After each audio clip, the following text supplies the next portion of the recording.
नमस्कार दोस्तों, क्या हाल है। मैं हूँ शीतल बरियार और ड्रामा एक्सपो में आपका स्वागत है।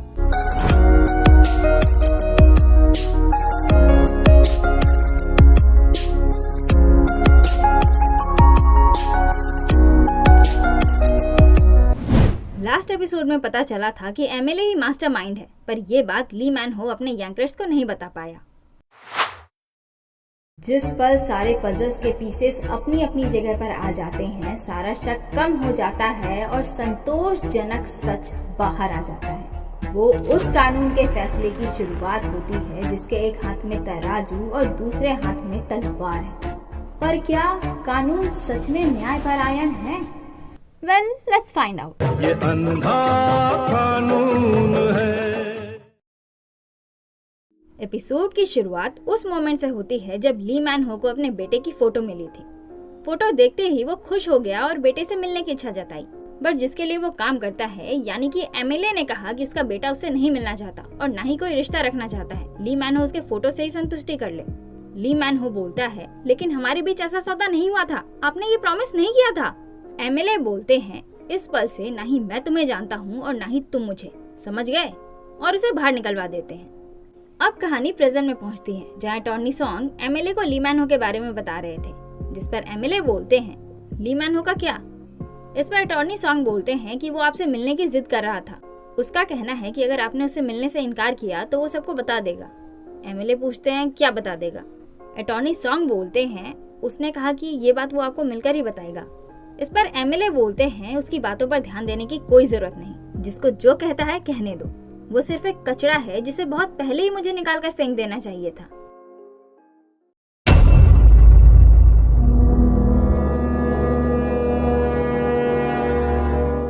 नहीं, बताओ मुझे, बताओ। थैंकफुली ली मैन हो मरा नहीं था, बस हालत बिगड़ने की वजह से बेहोश हो गया था। डॉक्टर्स उसे सर्जरी के लिए ले जाने लगते हैं, बट प्रॉब्लम ये है कि उसका ब्लड तो रेयर है, जल्दी मिलेगा कैसे? तभी प्रोफेसर यांग बोलते हैं कि उन दोनों का ब्लड टाइप सेम है और खून देने के लिए तैयार हो जाते हैं।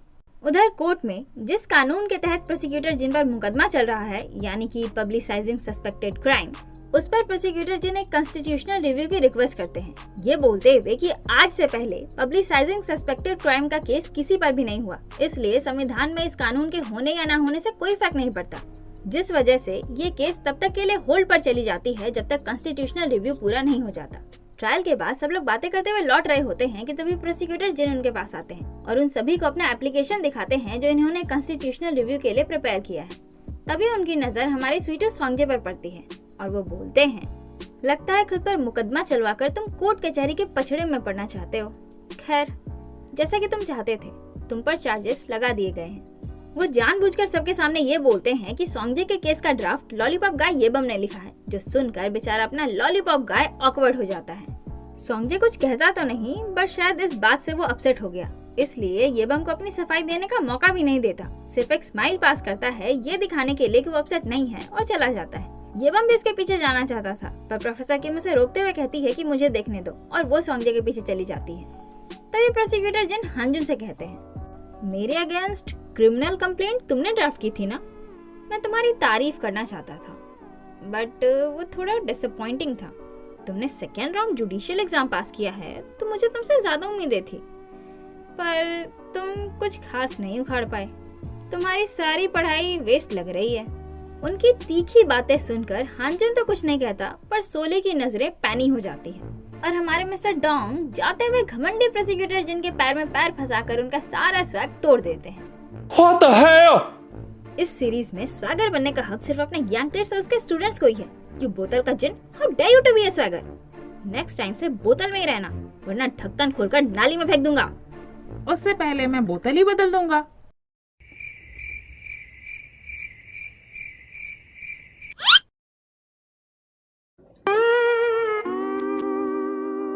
दूसरी तरफ अपने यंगस्टर्स ली मैन हो को खून देते हुए यादों की दुनिया में खो जाते हैं। 5 अक्टूबर 2020, 11:25, इंसिडेंट वाला दिन। उनके पास प्रोफेसर सीओ का एक मेल आता है जिसमें उसी हिट एंड रन केस वाली वीडियो थी। वो कार के नंबर प्लेट को अपने पास रखे एक पुराने फोटो से मिलाते हैं तो उन्हें पता चलता है कि ये कार प्रोफेसर सीओ की थी। ये देखकर उनका दिमाग घूम जाता है। वो तुरंत प्रोफेसर सीओ को कॉल करते हैं, पर प्रोफेसर सीओ बोलते हैं कि वो कुछ देर में कॉल बैक करेंगे। प्रोफेसर यांग फोन रखने ही वाले होते हैं कि उन्हें प्रोफेसर सीओ की आवाज सुनाई देती है, जो किसी से बोल रहे थे कि अब जब हांजुन को पता चल चुका है तो प्रोफेसर यांग को भी जल्द ही पता चल जाएगा। वेल, ये सब तो प्रोफेसर यांग की यादों में कैद था, पर जो इनके जहन में नहीं है और जो इन्हें नहीं पता वो मैं आपको बताती हूँ। उस दिन प्रोफेसर यांग ने जब प्रोफेसर सीओ को कॉल किया था तो वो पार्किंग लॉट में अपने कार में बैठे थे, जिनके साथ ली मैन हो भी था, और प्रोफेसर सीओ ने बाद में बात करने का बोलकर ली मैन हो को दिखाने के लिए फोन काटने का नाटक किया, पर असल में उन्होंने फोन नहीं काटा था क्योंकि वो प्रोफेसर यांग को अपनी बात सुनाना चाहते थे। अब जब हांजुन को पता चल गया है तो यांग को भी जल्दी पता चल जाएगा। उसके बाद वो अपनी ऑफिस की ओर जाने लगते हैं, बट अनफॉर्चुनेटली ली मैन हो उनकी चाल समझ चुका था, इसलिए उसने उन्हें रोक लिया और पॉकेट से उनका फोन निकालकर कॉल कट कर दिया। फिर कहा, आप सरेंडर करना चाहते हैं? आपको नहीं लगता कि अब इसके लिए बहुत देर हो चुकी है? अपने हादसे के तुरंत बाद ही सरेंडर क्यों नहीं कर लिया? फिर आपको मुझे बचाने की जरूरत भी नहीं पड़ती।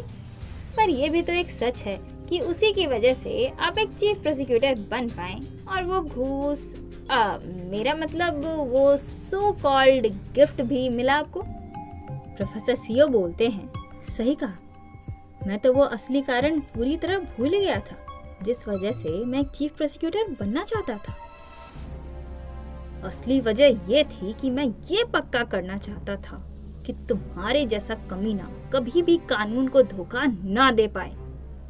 पर देखो, जहां तुम्हें जिंदगी भर जेल में सड़ाना चाहिए था, उसके उलट अपने करतूतों को कवर अप करने के लिए मैं तुम्हें अपने सामने खड़े होने दे रहा हूँ। इतना कहकर वो उसे ढकेल कर जाने लगते हैं। तभी ली मैन हो बोलता है, और एमएलए का क्या? अब कहानी प्रिजन में आती है, जहाँ ली मैन हो में कुछ हरकत दिखती है और उसे होश भी आ जाता है, पर तुरंत ही उसकी हालत बद से बदतर होने लगती है और डॉक्टर्स के जद्दोजहद के बाद भी वो नहीं बच पाता।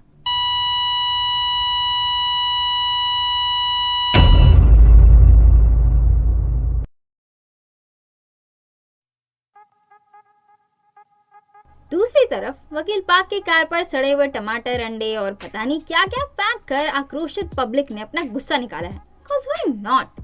ये ली मैन हो को डिफेंड जो कर रहे हैं, पब्लिक तो भड़केगी ही। वो तो खैर मनाइए कि कार को सिर्फ गंदा किया है, अगर तोड़ फोड़ देते तो बेचारे का बहुत नुकसान हो जाता। मेरा तो इतना लाइफ खराब हो गया है, इतना लाइफ खराब हो गया है मेरा। ये तो साला होना ही था। तभी किसी का फोन आता है और वकील पार्क को ली मैन हो की मौत का पता चलता है। तीसरी तरफ अपना स्वीटू और प्रोफेसर किम बातें कर रहे होते हैं, जिसमें पता चलता है कि लॉ स्कूल के डिसिप्लिनरी कमेटी कल अपना फैसला सुनाने वाली है।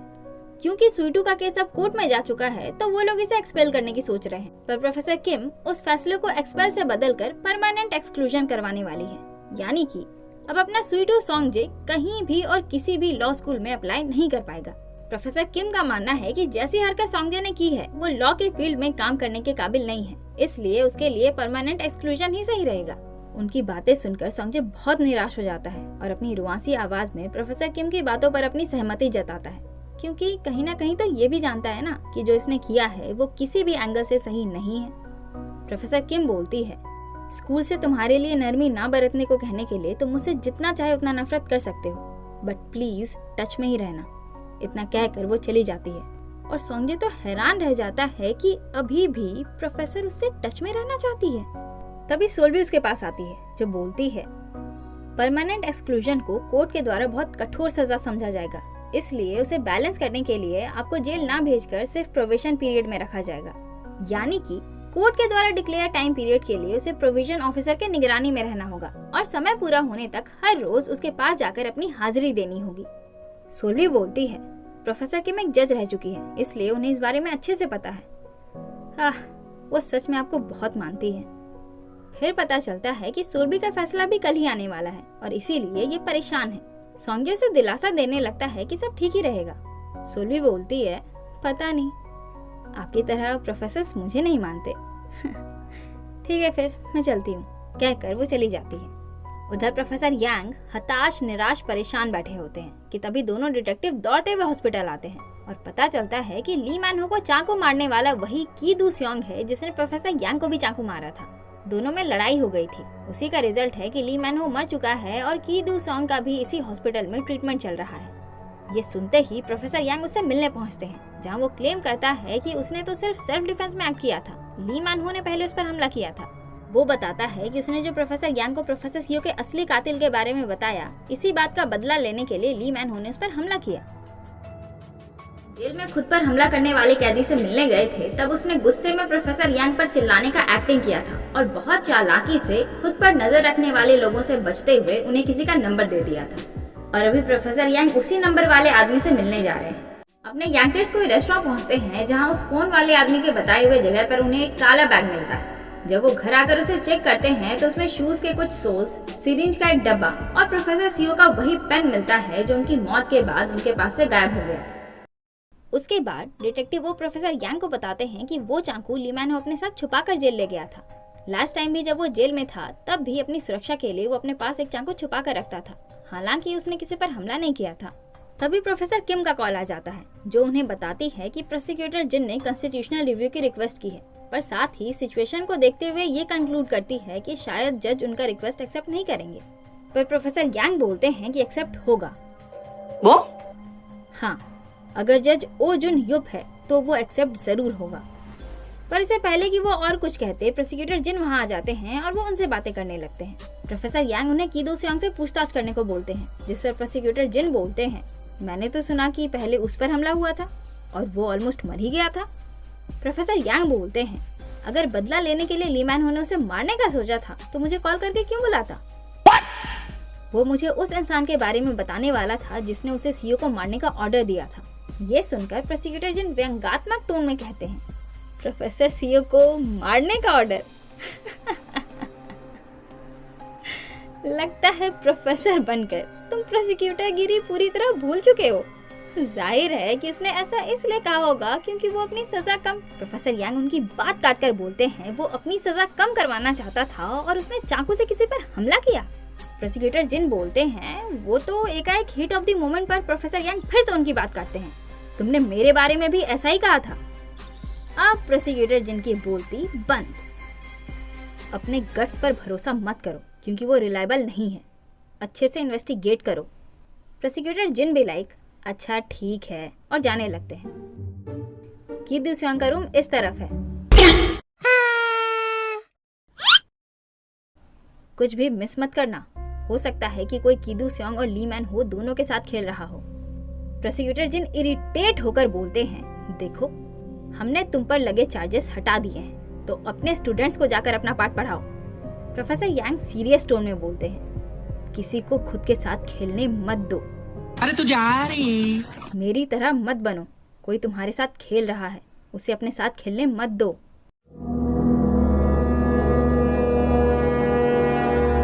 उसके बाद हॉस्पिटल गेट पर अपने यांगरेट्स वकील पार्क एंड टीम से टकरा जाते हैं, जहां वो पूछने लगते हैं कि ली मैन हो से जेल में मुलाकात के वक्त उनके बीच क्या बातें हुई।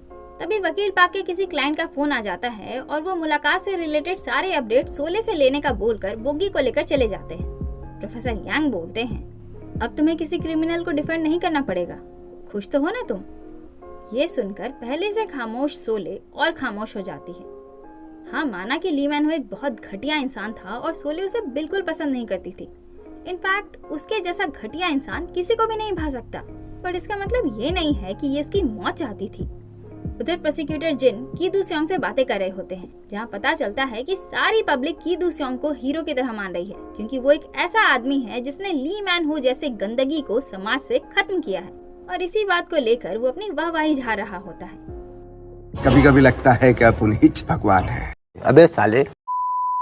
But prosecutor Jin didn't give a damn about his so called वाहवाही और सीधे मुद्दे की बात करते हैं। क्या ली मैन हो ने सच में पहले हमला किया था? की दुसियांग बोलता है, आप बेकार में दिमाग लगा रहे हैं, पब्लिक ओपिनियन मेरे फेवर में है, एडमिट कर लीजिए कि मैंने सेल्फ डिफेंस में एक्ट किया है और चलिए साथ में हीरो बन जाते हैं। प्रोसिक्यूटर जिन बोलते हैं, वो तुम हो जो मुझे दिमाग लगाने पर मजबूर कर रहे हो। अगर तुम ऐसे ही जवाब देते रहे तो ऑब्वियसली मैं मामले की हद तक जाऊंगा। पब्लिक ओपिनियन के नाम पर उछलकर खुद के साथ खेलने देना कोई मजे की बात नहीं है। दूसरी तरफ अपना एरोगेंट बाबा लाइब्रेरी से उसी जज का लिखा थीसिस निकालता है जिनका जिक्र अपने प्रोफेसर यांग ने किया था, यानी कि जज ओ जुन युप। वेल, प्रोसिक्यूटर जिन के केस के जो जज है वो जज ओ जुन युप ही है, और उन्होंने जो थीसिस लिखी थी वो पब्लिसाइजिंग सस्पेक्टेड क्राइम के अवॉइलेशन पर ही है। और प्रोसिक्यूटर जिन ने पब्लिसाइजिंग सस्पेक्टेड क्राइम के कॉन्स्टिट्यूशनल रिव्यू की रिक्वेस्ट के लिए अपने एप्लीकेशन में जो कुछ भी आर्गुमेंट लिखा है वो इस थीसिस से बिल्कुल मिलता जुलता है। अब जब जज ओ जिन ह्यूक और प्रोसिक्यूटर जिन की सोच इस पर्टिकुलर टॉपिक पर इतनी ज्यादा मिलती जुलती है तो जाहिर है कि वो उनकी रिक्वेस्ट को एक्सेप्ट करेंगे ही। तो अब समझ आया कि प्रोफेसर यांग ने क्यों कहा था कि प्रोसिक्यूटर जिन की रिक्वेस्ट एक्सेप्ट होगी। एनीवेज, जीहू बोलता है क्या हम दूसरे जज की रिक्वेस्ट नहीं कर सकते? तभी सोलबी वहाँ टपक जाती है, ये केस से रिलेटेड नहीं है, सिर्फ जज का एक ओपिनियन है, इसलिए उन्हें बदलने की रिक्वेस्ट एक्सेप्ट नहीं होगी। जीहू बोलता है तो अब जब तक कॉन्स्टिट्यूशनल कोर्ट अपना डिसीजन नहीं सुना देता तब तक ये ट्रायल होल्ड पर ही रहेगा। हांजू निराशा के साथ बोलता है, इसे ही कहते हैं कंगाली में आटा गीला होना। यहाँ पर यह भी पता चलता है कि थीसिस लिखने में उस जज के एडवाइजर वाइसडीन थे, यानी कि अपनी सोलबी के पापा। तीसरी तरफ प्रोफेसर किम जेम्स को मैसेज कर रही होती है, तुम्हारे पापा। तभी प्रोफेसर यांग की बातों से परेशान अपनी क्लमजी वहाँ आ जाती है। प्रोफेसर किम उस मैसेज को डिलीट करके फटाफट दूसरा मैसेज टाइप करती है। ली मैन हो अब इस दुनिया में नहीं है और जल्दी से सेंड करके सोले के पास आ जाती है ये पूछने के लिए कि क्या हुआ। सोले बोलती है हमें ली मैन हो के बेटे को नहीं बताना चाहिए कि उसके पापा की मौत हो गई है। प्रोफेसर किम अनजान होने का एक्टिंग करते हुए बोलती है, मतलब? सोले बोलती है वो अपने बेटे की तलाश कर रहा था, उसी वजह से वो मेरे एरिया में रहने भी आया था। अब कहानी वहीं पहुंचती है जब सोले की बातों पर ली मैन हो भड़क गया था। मुझे तो लगा था कि तुम अपने बेटे को ढूंढ रहे हो, तुम अपने बेटे को अपना ये हाल दिखाना चाहते हो।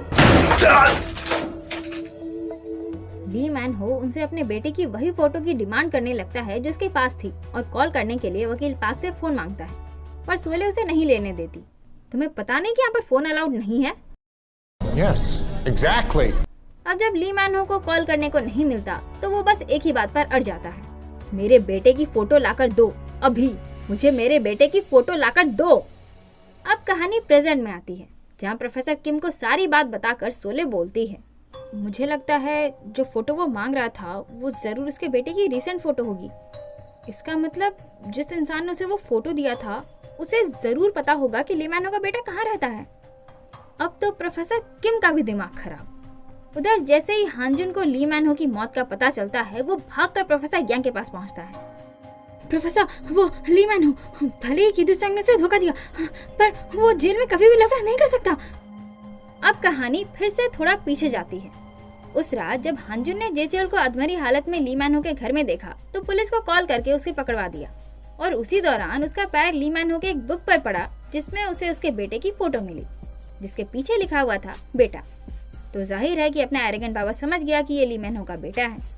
प्रेजेंट में उसी फोटो की फोटो जो अपने एरोगेंट बाबा ने अपने फोन में क्लिक कर ली थी उसे ही अपने यांग को दिखाते हुए वो बोलता है, ये ली मैन हो का बेटा है। फोटो में मेंशन डेट के हिसाब से ये रिसेंट की ही फोटो है। अपने बेटे के खातिर ली मैन हो इतनी बड़ी बेवकूफ़ी नहीं कर सकता।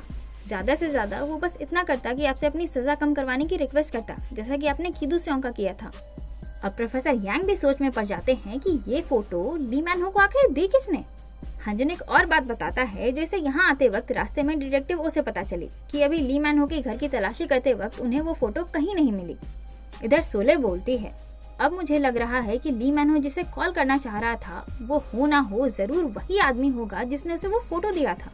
उधर हांजुन भी अपना सारा ऑब्जर्वेशन, एनालाइजेशन और थिंकिंग प्रोफेसर यांग से शेयर कर रहा होता है और इधर अपनी सोलबी भी प्रोफेसर किम से। और इसी तरह करते करते अब ये दोनों भी समझ चुके हैं कि ली मैन हो ने किसी के कहने पर प्रोफेसर सियो का खून किया था और प्रोफेसर यांग को भी मारने की कोशिश की थी। And now the big question for these four is कि किसके कहने पर? आखिर ली मैन हो किसके ऑर्डर्स मान रहा था? जा पूछ क्या? रात को प्रोफेसर यांग वही हिट एंड रन वाली वीडियो ध्यान से देख रहे होते हैं और उन्हें कुछ अजीब ही मिलता है। कार से हिट होने के बाद भी वो बच्चा कुछ देर तक जिंदा ही था और क्रिमिनल साइकोलॉजी और ह्यूमन नेचर के हिसाब से इस तरह की सिचुएशन में धक्का देने वाला एक बार निकलकर जरूर चेक करता है कि कहीं वो मर तो नहीं गया। पर इस क्लिप में ऐसा कुछ हुआ ही नहीं। उसी वक्त प्रोफेसर किम भी वहाँ आ जाती है जिनसे प्रोफेसर यांग अपनी बातें शेयर करते हैं। प्रोफेसर किम भी उनकी बातों पर एग्री करते हुए बोलती है कि ज्यादातर लोग सबसे पहले उतरकर चेक करते हैं।